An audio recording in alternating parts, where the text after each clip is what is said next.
Question was, how about the rolls in that last 3 minutes before the start and getting the boat all set up and ready to go? Wait, yeah, to clarify, are you talking about homework, or are you talking about like right before the start? What are we looking at? Homework, more about when you're in the final, the final going back and forth. So you've done your homework. Now we're getting ready to pull the trigger. Okay, Mark, why don't you take this? First of all, I want to know where Chris plans to start. As the starting of any sailboat race, it's all on the skipper. I mean, he handles the boat. He puts the boat where it needs to be.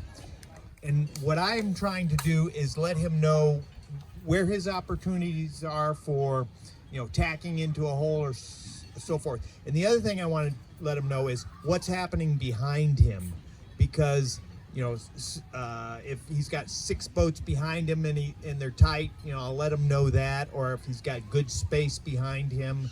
And so I'm kind of his eyes towards the back. He can see what's in front. I'll look under the boom, and again, he's the one who's making that. I'm not even going to try to tell him, what to do. Although at the end, if I think we're late, I'm going to let them know we got to go, go, go, go. And, occasionally that's helpful. And, but I don't even know where the line sight is most of the time. That's his deal, because I'm looking around too much. And there's just something about when you have the stick in your hand, you got the head stay in front of you, and you're a little more focused on that. You really can focus in on the line and so forth. And I'm bouncing around looking all over the place, and it's really kind of hard for me sometimes to know where we are on the line. So I'm leaving that to Chris.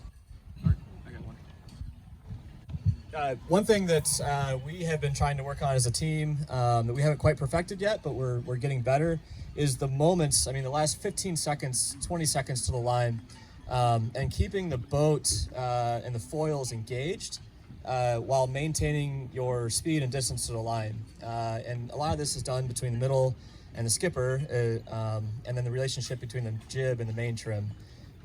It's really important that you keep the flow going past the foils, going up to line. If you don't, you're going to stall and you can't get the boat going again. But at the same time, you don't want to trim in and be early, So I think that, communication between the middle and the skipper, just on your trim, if the skipper needs the bow to come down, you just need to trim the jib. He doesn't really need to turn the rudder as much as you need to just control the sails. And I really think it's imperative that you don't let the boat stall, before you get to the line, to that last 5 seconds before the start, because it's, if you're stalled out at the start, you're gonna get eaten up and flushed. It happens quickly. So it's something that we're trying to work on, and I think it's good. We're running a little out of time because we got